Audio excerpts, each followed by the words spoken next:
Shout out to vegetarians everywhere because I can go to bed at night knowing that we're never going to run out of cheeseburgers or hot wings. I accept your sacrifice. On a side note, yes, sometimes I do feel a little bit guilty about eating a bunch of cows, but then I stick the cheeseburger in my mouth and I completely forget about the guilt. I'm totally kidding. Okay, I kid. Anyways, let's get straight into today's video. Let's get serious here for a second. In today's video, I actually did want to talk about two huge announcements coming from the Marvel universe.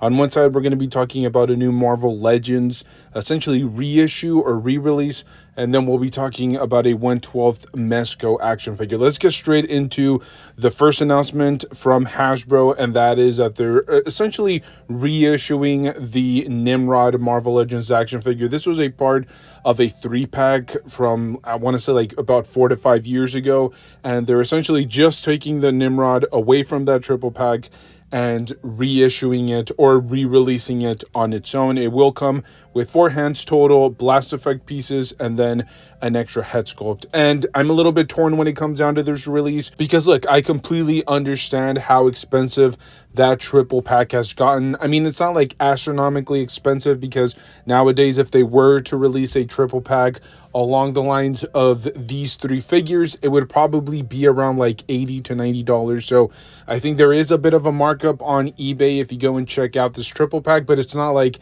astronomically high. It's not ridiculously high considering the inflation that a lot of these action figures are going through. But at the same time, it is a little bit frustrating for either people that have picked up this particular Nimrod action figure or the fact that this is essentially just a re-released version of the figure. Now, if I'm not mistaken, it is a repainted version of the original one. I think all of the accessories are the same. There may be a difference in the head sculpt. I don't own the original one, but I'm just going to go out on a limb that even if there is a difference between this one and the original 3-pack version, it's like a very minimal change. And I think that kind of could potentially get under the skin of a lot of the collectors within the community, because at the end of the day, they could have easily gone in there, either given us a brand new Nimrod action figure, because at this point, I know 4 to 5 years doesn't seem like a very long stretch of time, but when it comes down to collectibles, you know that every few months, there's like a really big development, there's a really big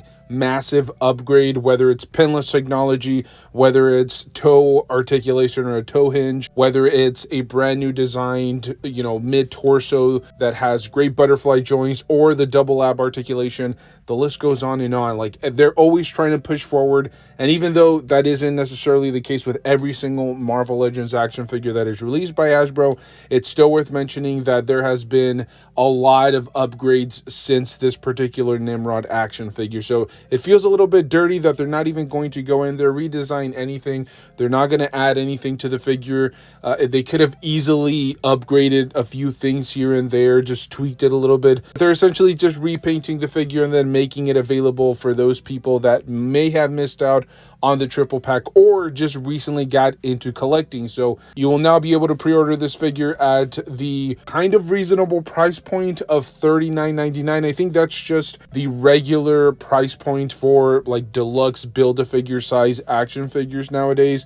I think the retro carded Kingpin reissue was also available at $40. So it's just kind of interesting that I just made a video maybe like, I don't know, a couple of days ago talking about how Hasbro's getting a little bit lazy with a lot of these reissues, and then we're doing it again. We're talking about the exact same thing, how Hasbro is essentially just reissuing or basically repackaging a figure that had already been previously released, and they're now making it available to a new consumer base, which I have no problem with. I've said it before, re-releases and reissues are okay as long as the time window or the time frame is reasonable.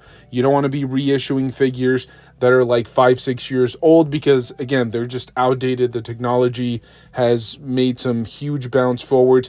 I'll give you guys a prime example of this, and I kind of fell victim to this particular tactic from Hasbro. They recently just decided to reissue their Green Goblin retro carded action figure. They reissued the OG Captain Rex and the OG Commander Fox. And interestingly enough, I picked up every single one of these. These are figures that for the longest time were going for well over $100. I think the Green Goblin might have reached heights of like $150. Same thing with the Captain Rex, which I think was also going for about like 150. So they decided to reissue them. No upgrades. It's the same exact figure, same exact box, same exact packaging, accessories, and they just kind of upped it to the inflated price points, which are now I think $27.99 for each and every single one of these figures. So even though I'm criticizing them, I'm coming forward and just bashing them, you can see how sometimes collectors get really desperate. They just want that iconic character in their display, and sometimes they fall for it because it wasn't necessary for Hasbro to go back and re-release these when they could have easily just given us upgraded versions of those exact same characters with some of the new pinless technology. They just recently got the new clone body from, what was it, like 2023, 2024. The Green Goblin is also about 4 to 5 years old. But as I mentioned, it's kind of a double-edged sword here. There's definitely a frustrating situation because they're essentially just reissuing a figure that they'd already previously released. No effort. It's very lazy. It's kind of like the lowest amount of effort that they can possibly put into a re-release. But at the same time, it's giving an opportunity for new collectors to finally pick up this particular figure. So I'm going to leave it up to you guys whether it's a good thing or a bad thing. I'm torn. I don't honestly know what to think here. And this is coming from somebody that didn't actually pick up the triple pack.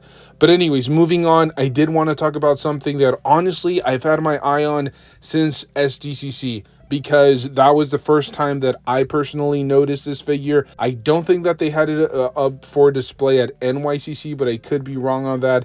I did actually do a pretty extensive coverage of most of the manufacturers at either conventions, if you guys are interested in seeing that, although most of the figures that were mentioned in that particular coverage, most of those have already been showcased by Mezco, but they did finally reveal their new pre-order window for their 112 collective Mezco Hulk action figure, and this thing looks absolutely breathtaking. The sculpt work is amazing. The paint job is just top notch. I love the shading. It really brings out the details. This figure is going to come with a grand total of 6 interchangeable heads, 15 interchangeable hands, some sonic boom clap effects, a couple of smash effect pieces. There will actually be a couple of bendable accessory pieces. There's supposed to be some sort of beam and a lamppost. And then there will also be some sort of like impact base that hole can be displayed on. They really went all out when it comes down to this figure, and the price point definitely reflects that. I should clarify, these type of collectibles are not for the faint of heart. If you're looking to pre-order this from like Entertainment Earth or Big Bad Toy Store, you'll be paying somewhere along the vicinity of like $150 with taxes and shipping and everything. So it's definitely not a cheap action figure, but I have to say this may be the end-all Hulk if you're looking at a 1/12 scale Marvel display. I know Hasbro just released their maximum version of Hulk, and it was supposed to have like a vinyl chest piece, which really helped with articulation at the butterflies. It came with a plethora of different accessories, brand new head sculpts, things of that nature. But even that figure, I don't think is quite going to match up to this particular figure. Now, it is worth mentioning, it does scale on the smaller side because it is a 1/12 scale collectible, and when it comes down to Mezco, they are true 1/12 scale. Like most of their regular action figures, like if you pick up let's say a Spider-Man or a Captain America, they're usually on the lighter side of 6, so just barely over 6 inches, 6.1, 6.2 inches. Whereas in like if you were to pick up a Marvel Legends action figure, they're closer to like 6.5. So they veer closer to, or I should say, away from the 1/12 scale, whereas in Mezco they're as true as you can get to the 1/12 scale. So it's just interesting, and it's worth mentioning. This one might scale a little bit smaller to your Marvel Legends display. However, it is going to be bigger than most of like your Spider-Man action figures and your Captain Americas and your Black Panthers. This one is supposed to stand at 7.5 inches. So as I mentioned, it kind of scales a little bit smaller, but still, if you throw him in with your Marvel Legends display, he should be about an inch taller than most of your Marvel Legends action figures. So you may actually be able to sneak him into a Legends display. It is also worth mentioning he does come with some soft goods shorts, which just add to the realism of the figure as a whole.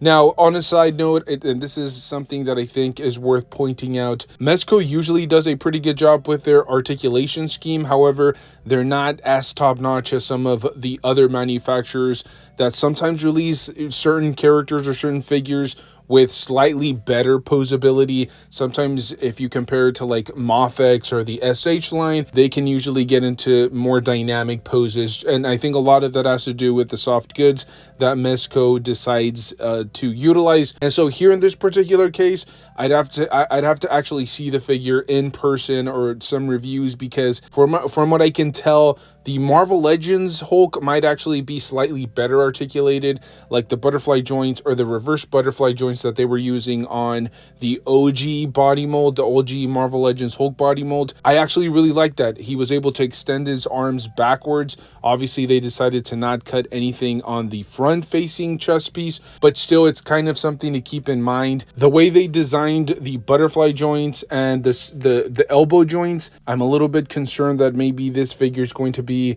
as I mentioned, slightly more limited than the Marvel Legends counterpart. But again, that's just me going off of the promotional images. I'd have to actually see the figure. It does have toe hinges. It does have elbow articulation, knee articulation, the ab articulation. It also has some unique butterfly joints. As I mentioned, I would much rather it be like that rounded cut on the front part of the chest piece, but each manufacturer does it differently. It's going to be interesting, as I mentioned, going forward, to actually be able to see this figure articulate and pose.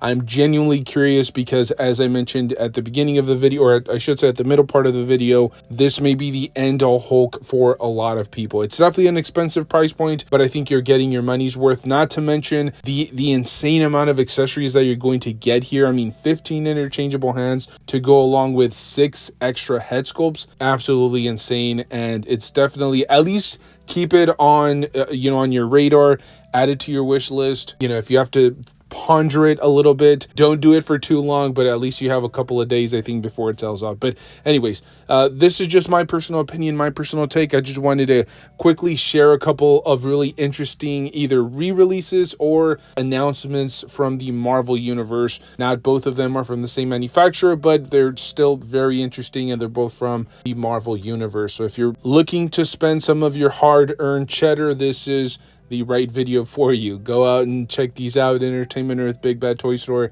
I don't have a sponsor for today's video, so go crazy. Whichever retailer you prefer, do that. Anyways, stay safe out there, enjoy the hobby, pose your action figures, play around with them, and I will see you guys in the next one.